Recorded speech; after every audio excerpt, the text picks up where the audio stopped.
My friends, how can a start to the season mess with us so much? And today we're talking about the sky-high expectations for a rookie who could be a game changer. The league's crackdown coming down hard on two key roster names. Trade rumors that have every fan feeling uneasy. And to top it all off, a major hit that could completely shake up the offense. Stick with us until the end. Now, before we dive into this news, let me tell you one thing. Hit that subscribe button. It costs nothing, it's free, and it keeps this fan talk going strong. Drop a like too, because that's how YouTube spreads this conversation to more Raiders fans out there. And let us know what you think in the comments, because this space belongs to everyone who lives and breathes the Raider Nation. And I'll confess something to you. You know what's keeping me up at night? The Raiders' offensive line, 3 games in, only 1 win, and it feels like the offense can't get any air to breathe. And to be straight with you, that's not an overstatement. Geno Smith can barely stand in the pocket without having to run for his life. And when your quarterback spends more time scrambling than slinging, things go south fast. The problem is, this line isn't even opening holes for the run game. Ashton Jeanty, who arrived with the status of a future playmaker, is getting swallowed up behind the line almost every snap. The kid has talent, we know that, but without blocking, you can't ask for miracles. Football still starts with the basics. The trenches rule. And the Raiders' trenches are getting absolutely dominated. And that's where a name comes in that could literally change the rhythm. Jackson Powers Johnson. The guy has the size, he has the energy, but he needs to prove it now. Trezvant said on the Insider podcast, he's got to go out there and do it. And that's it, no excuses. The team is depending on him. This is that moment where he either flips the switch and earns respect in the middle of that line, or the season starts to slip away too early.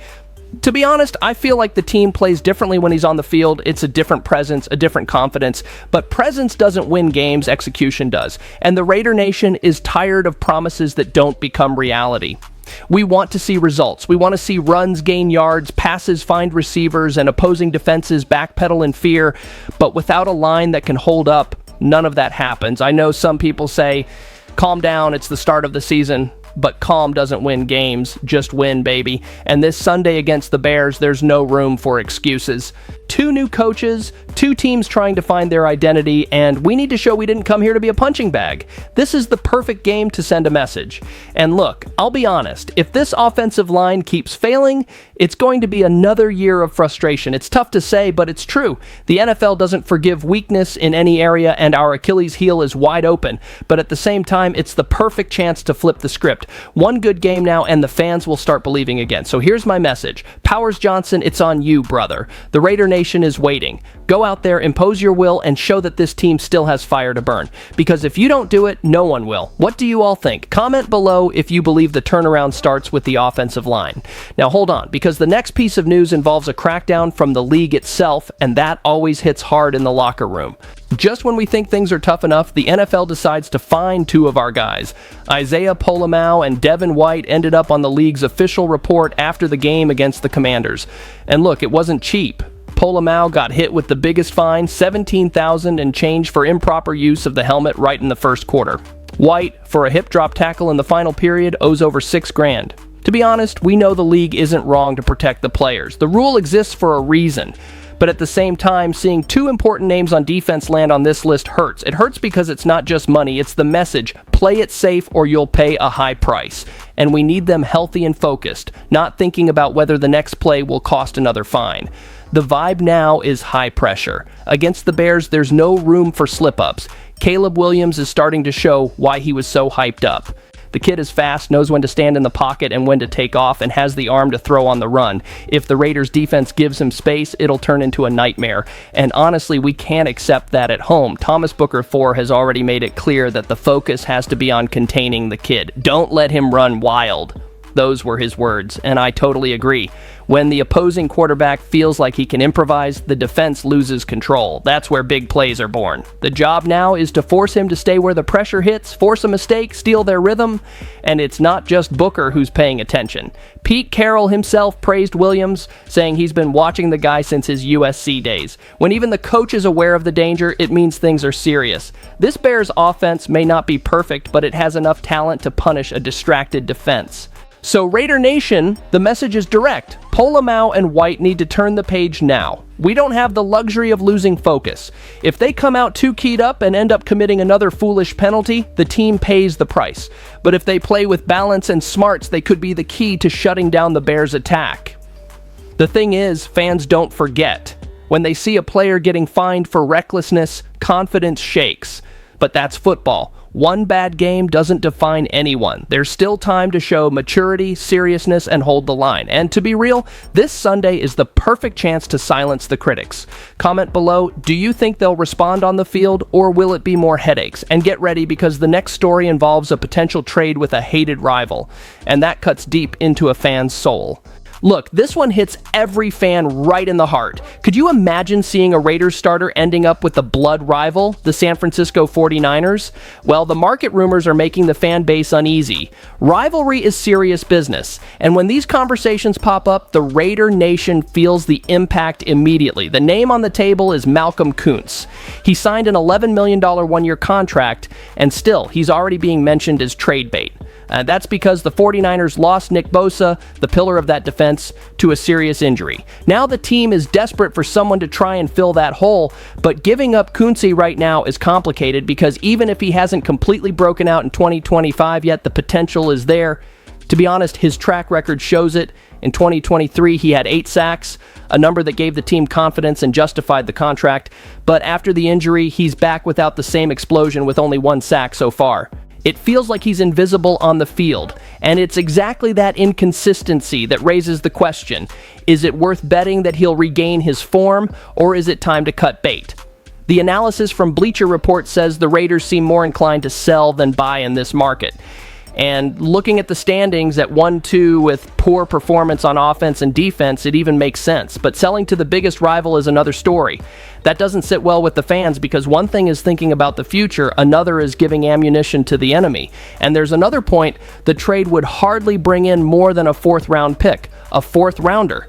That's too little for a pass rusher who, when he's on his game, has a real impact. The team doesn't have the luxury of giving him up like that. Tyree Wilson still hasn't justified anything, and Max Crosby has been less productive than we expect. The line needs a fired-up Kuntz, not more holes.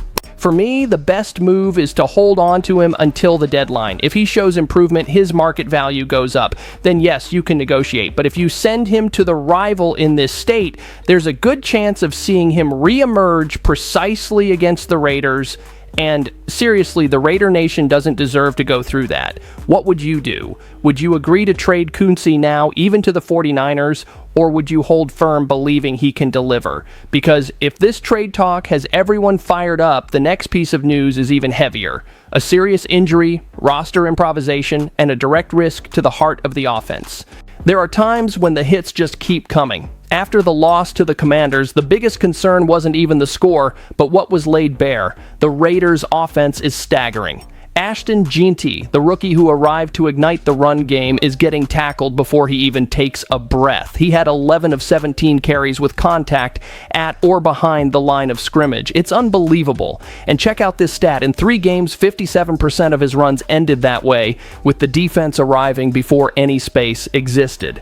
This shows the obvious. The offensive line isn't winning any battles. The statistic is brutal. Last in the league in run block win rate. To be straight with you, that's an invitation to chaos. The running back's talent doesn't matter. Without an opening, there's no progress.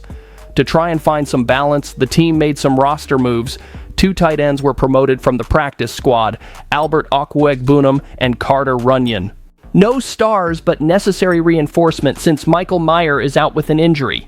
And in an offense that relies so much on that position group, lacking depth could be a disaster. Okwuegbunam brings experience and a red zone presence, while Runyon is more versatile, able to block and receive. Is it a Band-Aid? Yes, but it's also about survival. But the situation is more complex. Maurice Jones-Drew brought up an interesting perspective. Rookie Brock Bowers, being almost the primary aerial target, ends up pulling the defense inward. Without a receiver to stretch the field, everyone loads the box and then G&T runs straight into a brick wall.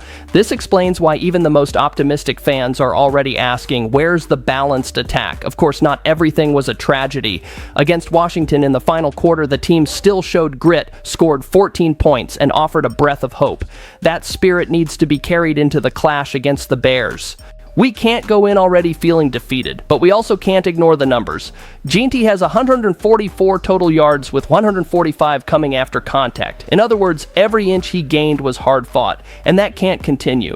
If the coaching staff doesn't fix the blocking and diversify the play calls, we're going to see a promising rookie turn into a symbol of suffering. Chip Kelly likes a balanced offense, but creativity alone won't mask execution failures. The danger is the team falling into predictability and carrying the entire season on improvisation. The message is clear: the tight end reinforcements need to help, the receivers have to step up, and the line needs to wake up. Otherwise, we risk losing more than games. We risk losing the confidence of those who wear this jersey. And hold on, because after this hit comes the closing, where I put all these pieces together and send a direct message to the Raider Nation. After all this, the question remains: how far does the Raider Nation's patience stretch? Offensive line failing, defense under pressure, trade rumors with a hated rival, and an offense that still hasn't found its identity.